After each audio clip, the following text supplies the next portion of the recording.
זה תחנון, because tonight is the Hilula of Or HaChaim HaKadosh.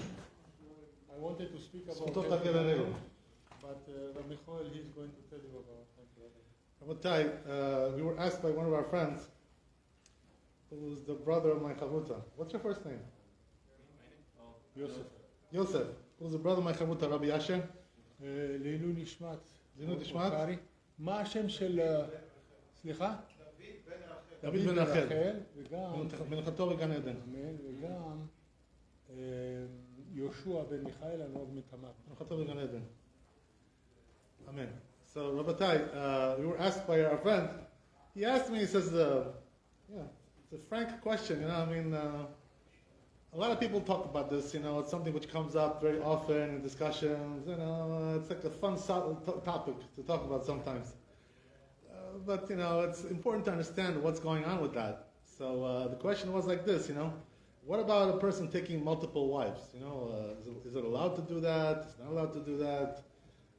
Right, this kind of thing. And where does it say that it's not allowed or it's allowed or what, all these things, right? What's going on with that?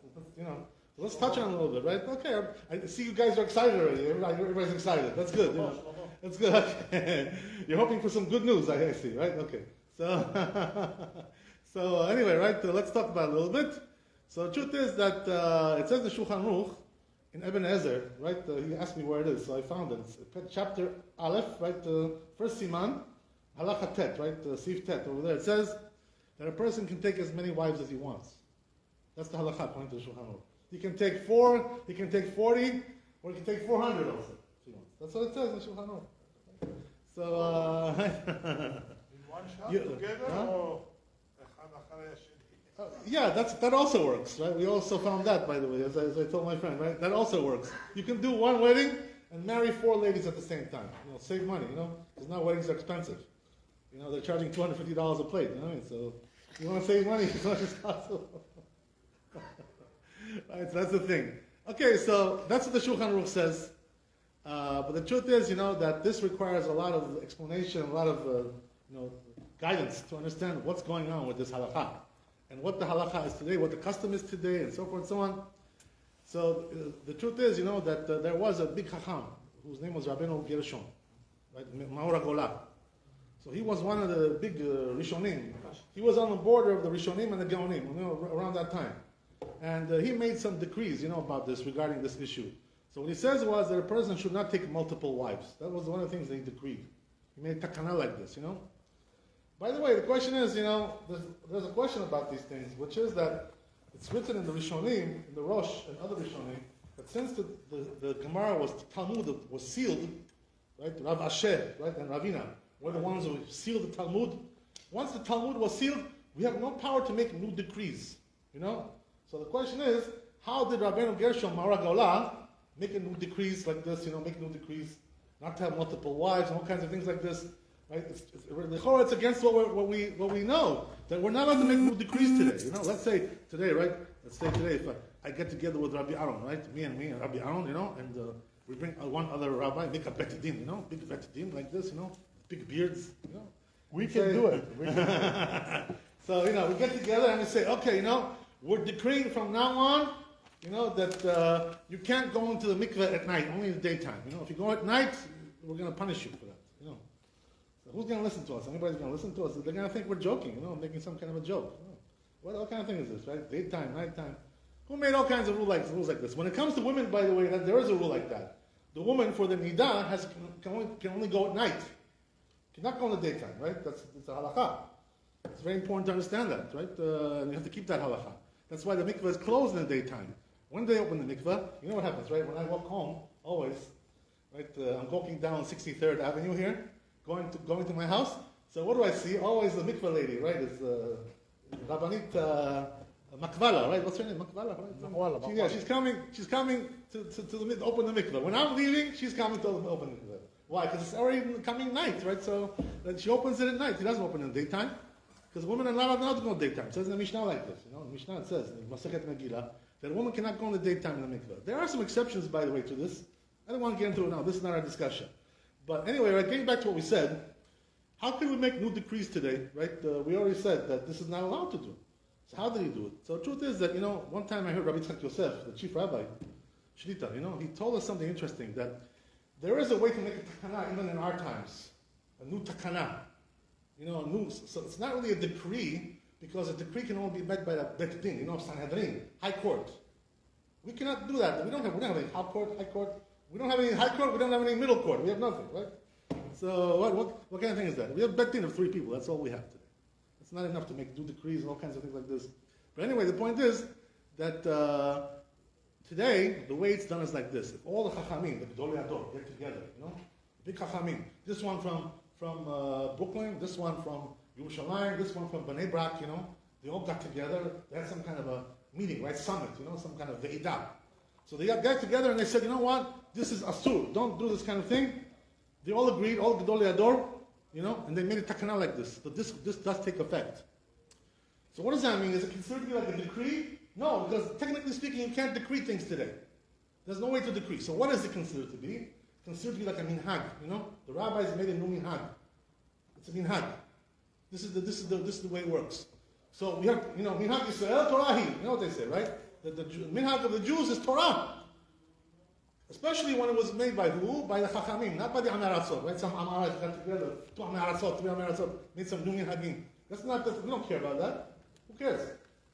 Let them do their own minhagim. That's not a minhag. Minhag is when it's made by Chachamim. So here, this is what happened, right? Rabbeinu Gershom got together. It seems like, he had the agreement of the Gedolei Hador of his generation. Nobody argued with him. Nobody came out against him. So he decreed, came and said, no multiple wives. Gamanu. Right? But the truth is, something interesting about this decree that he made. First of all, it wasn't accepted by the Sephardim, right? The Sephardi communities did not accept it. So this is the reason why the Shulchan Aruch comes, which was way after that, like 500 years after Rabbeinu Gershom, and he says that you're allowed to take as many wives as you want. So what about Rabbeinu Gershom? Rabbeinu Gershom, he's, we're Sephardi, that's one thing, right? That's one reason why we don't care so much about that. That's one thing. But there's also another thing, which is that Rabbeinu Gershom himself said, I only make this decree for a limited time. For a limited amount of time. So once that time is over, right? So that time has been over already for a long time. He only made it for a limited time, So we're already like 500 years past that limitation. You understand? So the truth is that even for the Ashkenazim, the Takana of Rabbeinu Gershom today does not exist anymore. Does not exist. According to what he wrote, himself wrote. So what halacha? Oh, so then what do we have? Right, so when the poskim write, the poskim say that even though Rabbeinu Gershom's takana was only made for a limited amount of time, but what happened was that they accepted it as a minhag afterwards, the Ashkenazim, They took it as a minhag. No more takana. There's no takana now, but we're just continuing as a minhag without the takana. In other words, it's not so strong like it was before, that it was takana of Gedolei Hador, Rabbeinu Gershom. But still, we're continuing that. So what's the practical difference, right? We already said, right? His takana was also minhag. So what's the difference between his minhag and now the minhag that they have today, Ashkenazim? What's the same thing, no? But there is a big difference. You know what it is? Oh boy, you should know there's a big difference. You know what the big difference is? The difference is that the way Rabbeinu Gershom made his takana, whoever doesn't listen to this decree, he's in cherem, he's excommunicated, Shem Rachem. He's in cherem.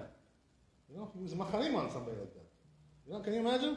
So what does that mean? You take, if you lived in Poland, right, Ashkenazi country, and you took 2 wives at the time that Rabbeinu Gershom made this decree, you're on cherem, you're excommunicated from the community. That's what it is that's going on. So this is the reason why Ashkenazim are very medactic about this. You know what I mean? So he made a cherem. What happened was that once the time passed, already that the cherem already expired. There was expiration. Like you go to the supermarket, right? You buy some food, right? The package says, right? There's a date, the expiration date. Right? So also the takana of Rabbeinu Gershom was expiration date. Until this time and this time, right? It was until, I think it was until the 1500s, right? Erev Chamesh Meot. That's what it was, if I remember correctly. After that, the takana was expired. So the Ashkenazim left it as a minhag. But now there's no cherem, right? There's no excommunication anymore. It's just a minhag. We don't do it anymore for the Ashkenazim. The Sephardim kept doing it after that. How long did this go, the Sephardim that kept doing it? About 500 years, after that. So around that time, what happened was that in those times already, about 1500s, when Maran Bet Yosef was alive at that time, what happened was that the Sephardim also started to realize there's something very, very wrong, with taking multiple wives in our times. It's not a good idea. It's a dangerous situation, isn't it? Something very wrong with it. So therefore, they started to make all kinds of minhagim, all kinds of things. There were ways to limit this and to eliminate this altogether, to eliminate the multiple wives. So the Sephardim already started to hook onto this, hook up with this, already 500 years ago. So what does that mean? Because of that, what they did was they put into the ketubah, already the Sephardim. They put into the ketubah. What did they say over there? That the husband obligates himself never to take any other woman while he's married to this woman. He's obligated. That's what it says in the ketubah. In the real Sephardi ketubot, that are written according to this takana of the Sephardim, like it says in the Bet Yosef and many other poskim, it says over there that you promise you will not do this. So what does that mean? You won't even date somebody else, even to go on a date, just to go meet some woman, Even that you're not allowed to do. I'm not talking about marrying some other woman. Forget about that. Even to date her, you're not allowed to do. So this is exactly what happened, right? So the last 500 years already, the Sephardim had already been abolishing this little by little, this multiple wife business. And it's been already going out of style, right? Out of style. Right? That's the idea. So today, right, if you do this, by the way, you're going to be in trouble because, they're going to get you, right? The Bet Din is going to find out. Your wife is going to squeal on you. They may even report you to the authorities. You may go to jail also, In Israel and America, you can go to jail for this, polygamy, You can go to jail. Right? Yeah, sure. That's what it is. So a person who does polygamy today can go to jail, marries multiple women. So let me ask you a question, right? Okay, we understand now a little bit technically speaking, right? What happened over here? I'm sorry, yeah. Goel Ratzon, you know who is Goel Ratzon? Who? In Israel, Goel Ratzon, it was a big story. No, what's the story? Exactly whatever you said. He married multiple... He went to jail? He went to jail. Oh, God bless. Okay, very good. Okay. Should we visit him over there or he's out? He's out already. I wouldn't go. Okay. Okay. So getting back to our topic, right? As we said, what's going on now? Let me ask you a question. Why is it so bad to marry multiple wives? Why Rabbeinu Gershon made a cherem on this, and then also the Sephardim came in, and made all kinds of takanot, all kinds of things like this, ketubah, blah, blah, blah, blah, blah, blah. Why is it so bad to take multiple wives? What's the reason for that? If the Torah allows you, why do you care? Let me do whatever I want, what's it to you? What?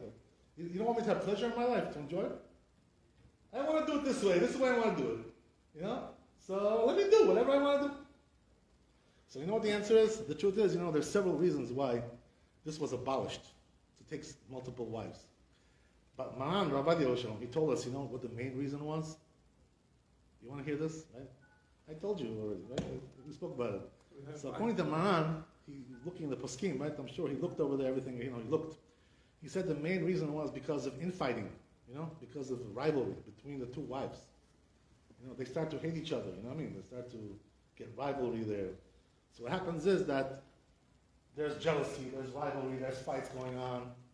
The family starts to, get very unstabilized like that, very destabilized. Too much balagan going on in the family. That's what happens, So what happens is like this, in the end, who suffers from this the most, by the way? For sure the wives, they suffer from this, because they always feel jealous. They always feel, some kind of uncomfortable feeling. It's very painful for them. Nothing painful like, when your husband is going with a different woman. That hurts, It's very painful. That's a very painful pill. It's a painful pill to swallow. This pill. That's one thing. But what happens is also another thing, which is that the fighting really, it destroys the husband. He's the one who becomes the victim over here. You know why? Because this one is fighting from this side, this one is fighting from this side. He's in the middle, So he's getting punched from both sides. This one's punching him on the right side, this one's punching him on the left side. He destroys him in the end. That's what happens. So what happens is, in the end, this guy, his life becomes like not a life. This is what the Rabbi told us. I remember his words, when we were listening to him. He told us that a person who's married to multiple women, even two, we're not talking about 5 or 6, whatever, his life is not life. Why not life? What happened? Because the fighting, the jealousy, the rivalry. That's what it is. Dangerous. You understand? That's the whole idea. So Because of this, the rabbi said, you know what, enough of that. This doesn't work like this. Doesn't work. This is not something that can function. There's also other reasons, by the way, why they made this takana. Also other things, but this is the main problem that they were looking at. So this is the reason why they abolished this altogether, right, to get today. But something interesting, by the way, I saw in the book Mishpat HaKetubah, which is written by Rabbi Bar Shalom, who was the son-in-law of the rabbi. He had a son, right? The son-in-law's name is Bar Shalom. And he has a son who's like a dayan, you know? So he wrote like 10 volumes, nice work. It's called Mishpat HaKetubah, all the laws of the Ketubah, and marriage and all kinds of things, you know? So over there he says something very interesting, chidush.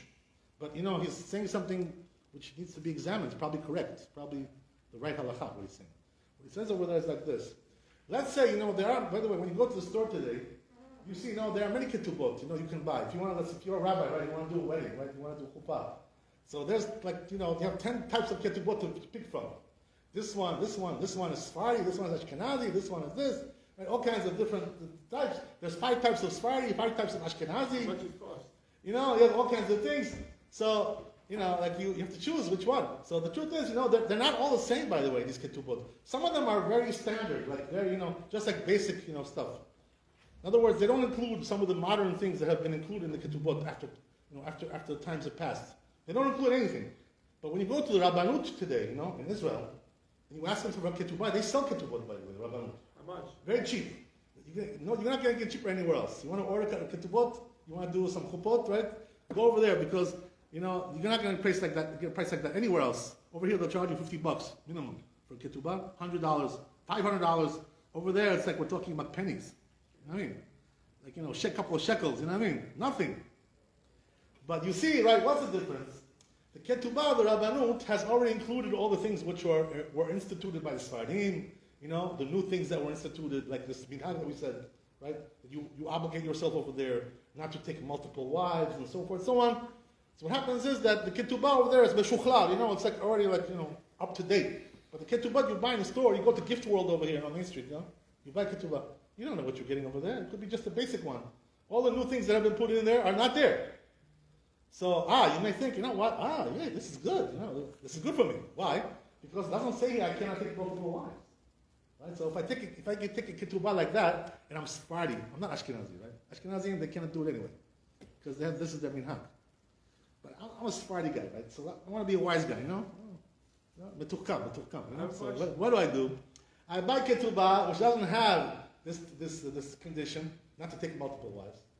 So I'm not obligated. No, I didn't sign on it. I signed on the regular ketubah. Oh, so now I can take maybe another wife. Right? What do you say about that? Right? So the answer is, says Rabbi Shalom over there in Mishpat HaKetubah. Rabbi, don't give us ideas. He says, yeah, it's very seductive, right? It's very tempting, right? It's very tempting. So says Rabbi Shalom, this is not possible. Even today, if you take a ketubah like that, you know why? Because he says that since now it's a minhag, universal minhag ha'olam, that people don't take multiple wives, even if it's not written there, it's considered to be like it's written there. That's what he says. It's correct, by the way, this thinking, because we have this also on Choshen Mishpat, you know, in many areas. You know, that if it's a minhag ha'olam already, even though it's not written, we understand that this is the way you're doing it, because everybody does it like this. You know, so according to that, you're obligated anyway, right, for these tanaim, for these conditions. You're not going to take multiple wives. You understand? So basically, then when do we make an exception for this? Right? There are also exceptions. I'll tell you something interesting. You know, that there's a story like this I heard from the Chachamim in Yerushalayim. There was one guy. You know, there was first of all there was this Rabbi Abutbul. You know, who was the chief rabbi of Kiryat Shmona. You know, which is like all the way in the north, right over there, where all the bombs land, you know, from Hezbollah, you know, over there, all the bombs land over there. So there's a town like that, Kiryat Shmona, and he was the chief rabbi there. And what happened was, it came to him a story, you know, in the town, there was some guy there, you know, who, was married, and he lived in an apartment building, you know, but he also, you know, on the third floor, you know, on the bottom somewhere, he had another girl that he was visiting, you know. You know, girlfriend, I don't know, something, whatever, you know, some kind of thing like that. Pilegesh, I don't know, whatever you want to call it, right? So he had something like that going on there, understand? So they came to the chief rabbi there, and they asked him, they said, is this allowed? What is doing this guy? I mean, he's married. He's going to some other lady there. So what happened, right? This chief rabbi, he didn't want to make the decision himself. So what did he do? He went to Maran, right? Rabbi, he was still alive at that time. This was a long time ago. So he went to Maran, and he asked him, he said, no, what's the din? Can you do this? This guy? Are we allow that? Oh, no. So the rabbi answered, right? He answered like this. He can only do it in one condition. You want to hear the condition? If his wife agrees. What do you say about that? Is your wife going to agree to that?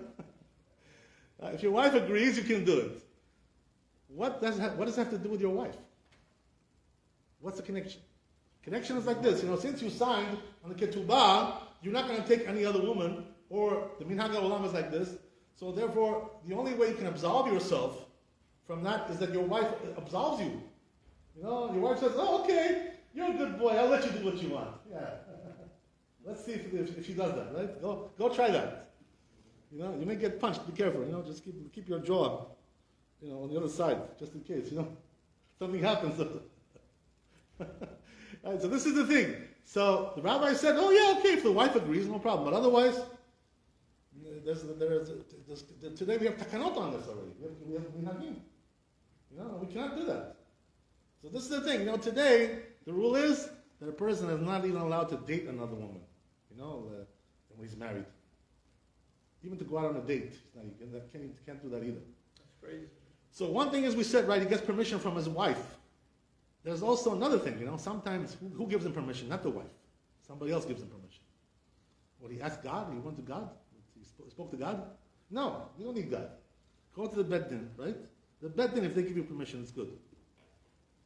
So what does that mean? If the Beit Din says, you know what, your situation is different. The rule doesn't apply to you in your case. If the Beit Din says that, you can take another wife. Why would the Beit Din do that? What's the reason for that? I'll give you an example, right? What's brought down in the Shulchan Aruch? There's an example like this in Shulchan Aruch, Ibn Ezer. It says over there like this, that let's say a person married a woman, right? And, when they got married, everything was good, normal. She was a normal lady, smart, intelligent, good cook, cooks well, nice mixed nut chalant for Shabbat, no problem. So what happened was that now, right, she became sick, and she got crazy, She went nuts. She became nutty. So what happens is that now she's nuts. She can't function properly. She's crazy. It happens. People are mentally ill, mental illness, right? So what happens is like this, that she can't stay with her now. There's no way for him to stay with this woman.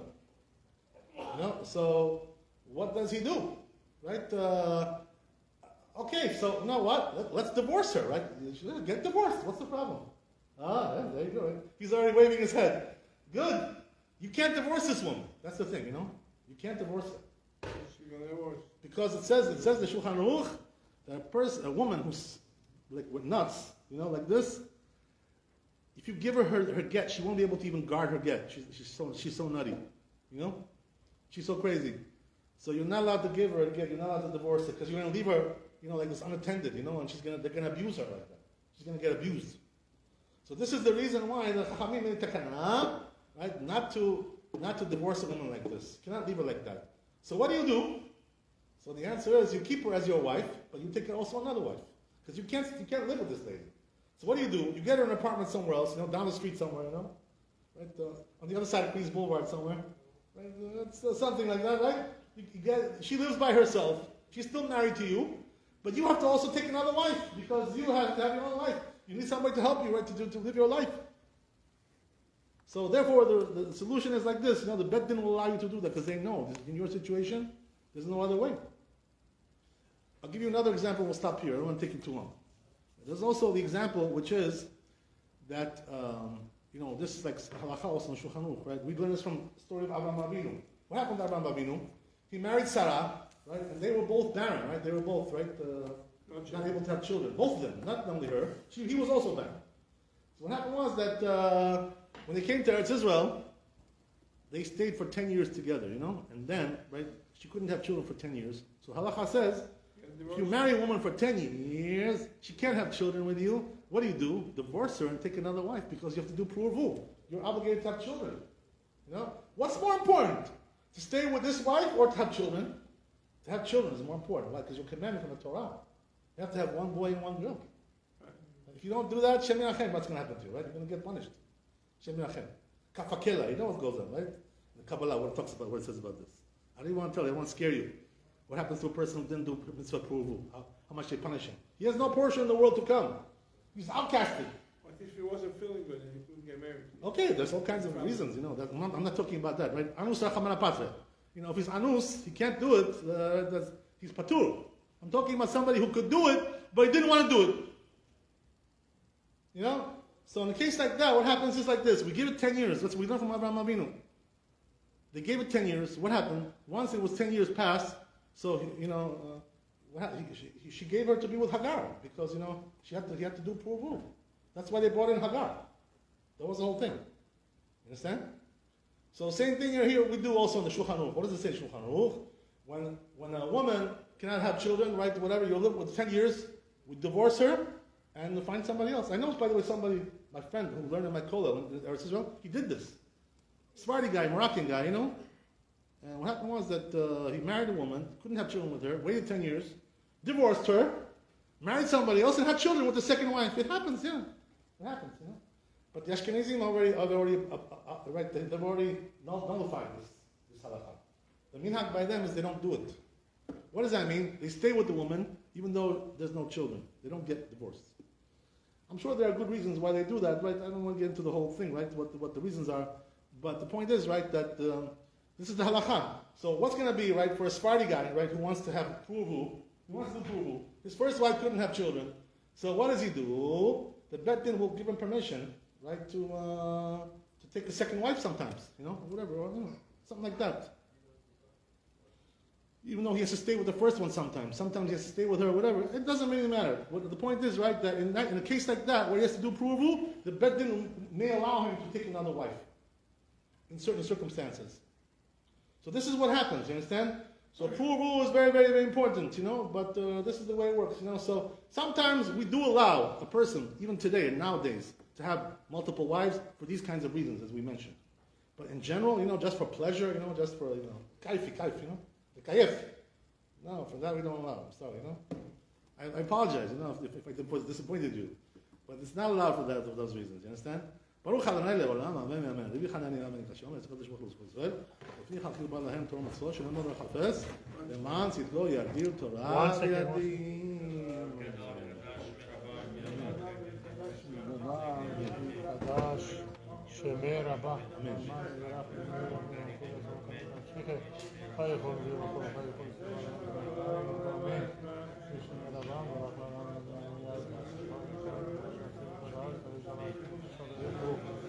לנו,